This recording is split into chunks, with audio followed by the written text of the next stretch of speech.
প্রিয় দর্শক, আমাদের মাননীয় নৌ পরিবহন উপদেষ্টা এম সাখাওয়াত হোসেন খুব দুঃখের সাথে একটা কথা বলেছেন, সেটি পত্রিকায় এসছে।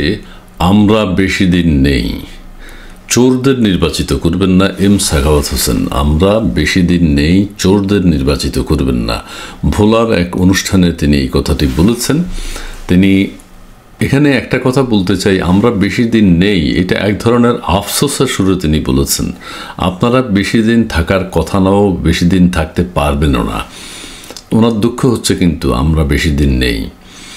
জাতীয় এবং আন্তর্জাতিক চাপ রয়েছে, দেশের মানুষ চায় আপনারা একটা নির্বাচন দিয়ে সরে যাবেন, কিন্তু আপনাদের যে কার্যক্রম দেশবাসী এবং বিশ্ববাসী দেখছে, তাতে মনে হয় না যে আপনারা ক্ষমতা থেকে যেতে চান। বাংলাদেশের মানুষের দুঃখ হলো এই, কেউ এরকম ক্ষমতায় আসলেই তারা আর যেতে চান না। সাখাওয়াত সাহেবরাও যেতে চাচ্ছেন না। তারা সংস্কারের নামে দীর্ঘায়িত করতে চাচ্ছেন। সংস্কার একটা চলমান প্রক্রিয়া, সংস্কার কখনো শেষ হয় না। কাজেই ওনারা যে দায়িত্ব নিচ্ছেন সংস্কারের, এটা একটা নির্বাচিত সরকার করবে। কাজেই আপনাদের জন্য সবচেয়ে মঙ্গলজনক হবে আপনারা একটা নির্বাচন দিয়ে সরে পড়েন। তিনি বলেছেন, চোরদের নির্বাচিত করবেন না। চোর না ডাকাত কাকে জনগণ ভোট দেবে, জনগণ সেটা ভালো বোঝে এবং তারা সেইভাবে সিদ্ধান্ত নেবে। আরেকটি কথা হচ্ছে, চোরকে ডাকাতকে, এটি কিন্তু জনগণই চিন্তা করবে। বড় বড় ডাকাতও কিন্তু এখন ক্ষমতায় আছে। আরেকটা কথা বলতে চাই, সাখাওয়াত সাহেব যে উপদেষ্টা হয়েছেন, তিনিও তো নৈতিকতা বিবর্জিত একজন মানুষ। কারণ হচ্ছে, একজন যখন নির্বাচন কমিশনার হয়, সাখাওয়াত সাহেব কিন্তু একসময় নির্বাচন কমিশনার ছিলেন। নির্বাচন কমিশনার হলে পরবর্তীতে আর উপদেষ্টা হওয়া যায় না, এরকম সম্ভবত একটা আইনও রয়েছে। কিন্তু সাখাওয়াত সাহেবকে যখন উপদেষ্টা করা হয়, তখন কি তিনি সেই কথাটি বলেছেন প্রধান উপদেষ্টাকে? বা প্রধান উপদেষ্টাও কি চিন্তা করেছেন সাখাওয়াত সাহেব তো একজন নির্বাচন কমিশনার ছিলেন, তাকে কি উপদেষ্টা বানানো যায়? যাবে না, চিন্তা করেননি। আরেকটি কথা বলতে চাই, সাখাওয়াত সাহেব যখন স্বরাষ্ট্র উপদেষ্টা ছিলেন, তখন তিনি বলেছেন যে 7.2 একটা বুলেটের কথা বলেছেন, এবং যখনই বলেছেন তার পরদিনই তার মন্ত্রণালয় পরিবর্তন করা হয়েছে। তার কি সেটা মনে নেই? অর্থাৎ তিনি একটা সত্য কথা বলেছেন, সত্য কথা বলার কারণে তার মন্ত্রণালয় চেঞ্জ হয়ে গেছে। আর দেশে যে এত অশান্তি হচ্ছে, এত দুর্নীতি হচ্ছে, এত মারামারি, কাটাকাটি, মব ভায়োলেন্স, হত্যা, নির্যাতন, অগ্নিসংযোগ, সাখাওয়াত সাহেবরা তো একটা কথাও বলেননি।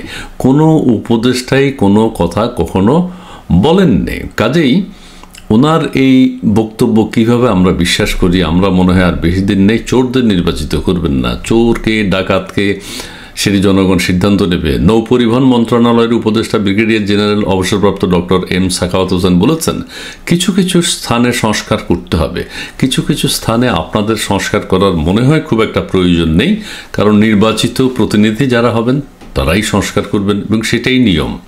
হয়তো আমরা আর বেশি দিন নেই, হয়তো তেনারা আর বেশি দিন নেই, কিন্তু থাকতে চাচ্ছেন, আফসোস হচ্ছে। কিন্তু চোরদের নির্বাচিত করবেন না, যে কথাটি বলেছি, চোরকে ডাকাতকে দেশের মানুষ চিন্তা করবে। আরেকটি বিষয় আপনাদের সাথে একটু শেয়ার করতে চাই।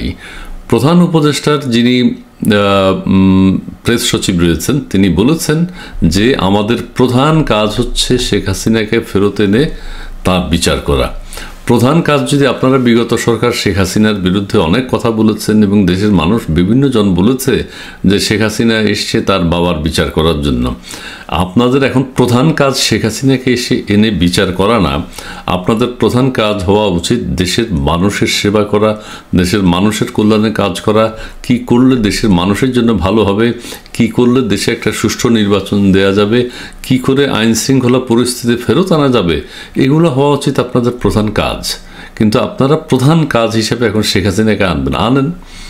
শেখ হাসিনাকে যদি না আনতে পারেন, এটাই আপনাদের প্রধান কাজ, দেশের মানুষের জন্য আপনাদের আর কোনো কাজ নেই। আর অন্য কিছু কি করতে হবে না? অন্য কিছু কি প্রধান কাজ হতে পারে না? দেশের মানুষের মধ্যে কিভাবে শান্তি শৃঙ্খলা বজায় রাখা যায়, দেশের মানুষের ঘরে কিভাবে আহার পৌঁছানো যায়, জিনিসপত্রের দাম কিভাবে কমানো যায়, এগুলো হবে আপনাদের মূল কাজ। আর আপনারা প্রথম ক্ষমতায় এসে আমাদের প্রধান উপদেষ্টার বলা উচিত ছিল, দেশের সব মানুষ সমান।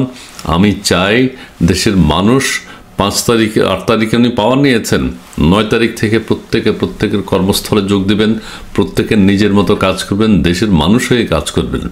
কিন্তু আজকে আমরা কি দেখি, এই কথা তিনি বলেননি। একজন শান্তি পুরস্কার বিজয়ীর কাছে দেশের মানুষ এটাই আশা করেছিল, বিশ্বের মানুষ এটাই আশা করেছিল যে তিনি এসে বলবেন সবাই একসাথে এক পরিবার ভুক্ত হয়ে কাজ করি, সমস্ত ভেদাভেদ ভুলে যারা অন্যায় করেছে তাদের বিচার হবে, যারা পালিয়েছে, যারা লুট করেছে, যদি তথ্য প্রমাণ পাওয়া যায় তাদের বিচার হবে। আপনি দেশের মানুষের মধ্যে এত বিভেদ সৃষ্টি করে তো নিজে শান্তিতে থাকতে পারবেন না, এবং সেটা সম্ভব না।